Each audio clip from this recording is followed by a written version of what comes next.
गहरी रात का वक्त था और एक ट्रेन एक सुनसान रेलवे स्टेशन पर रुक चुकी थी। ये चलती हुई ट्रेन जैसे ही स्टेशन पर रुकी, सब मुसाफिर अपने अपने डब्बों में आराम कर रहे थे। लेकिन एक डब्बा जिसका नंबर 7 था, उसकी रोशनी बहुत ही ज़्यादा कम थी। उसका दरवाज़ा आधा खुला हुआ था। कोई भी इस ट्रेन के डब्बे की जानिब जाने की हिम्मत नहीं करता था। कहते हैं कि इस डब्बे में एक ख़ानदान की रूहें कैद हो गई थी। एक बहुत ही ख़तरनाक हादसा जब इस डब्बे के अंदर एक ख़ानदान के लोगों को जला दिया गया था। रात को जब ट्रेन चलती है तो इस डब्बे से हल्की हल्की रूहों की आवाज़ें आने लगती हैं, जैसे कोई रो रहा हो या चीख रहा हो।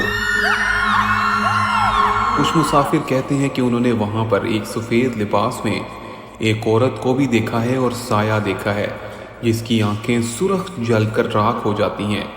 एक दफ़ा एक नौजवान ने हिम्मत करके उस डब्बे का दरवाज़ा खोल ही लिया, और जैसे ही उसने दरवाज़ा खोला, फिर क्या हुआ, अचानक से ठंडी हवाएं आने लगी।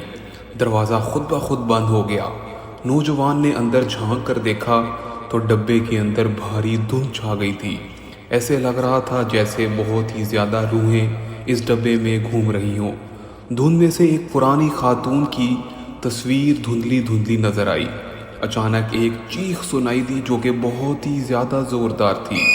ये सुनकर नौजवान के होश उड़ गए। वो चीखें और हवाओं के झोंके बार बार आने लगे थे। मुसाफिरों ने उसे रोक लिया और बताया कि रात को अगर आप इस डब्बे के करीब जाते हो तो ये भूतों की रोशनियाँ और सरगोशियाँ सुनाई देती हैं। कभी कभी तो वो बहुत ही ज़्यादा सुर्ख हो जाती हैं और आपको घूरती हुई नज़र आती हैं। ये भी कहा गया है कि इस डब्बे में जो भी दाखिल हुआ वो कभी भी ज़िंदा लौट कर वापस नहीं आया, और इसी के पाँव के निशान डब्बे के अंदर आहिस्ता आहिस्ता मदम होकर ख़त्म हो गए।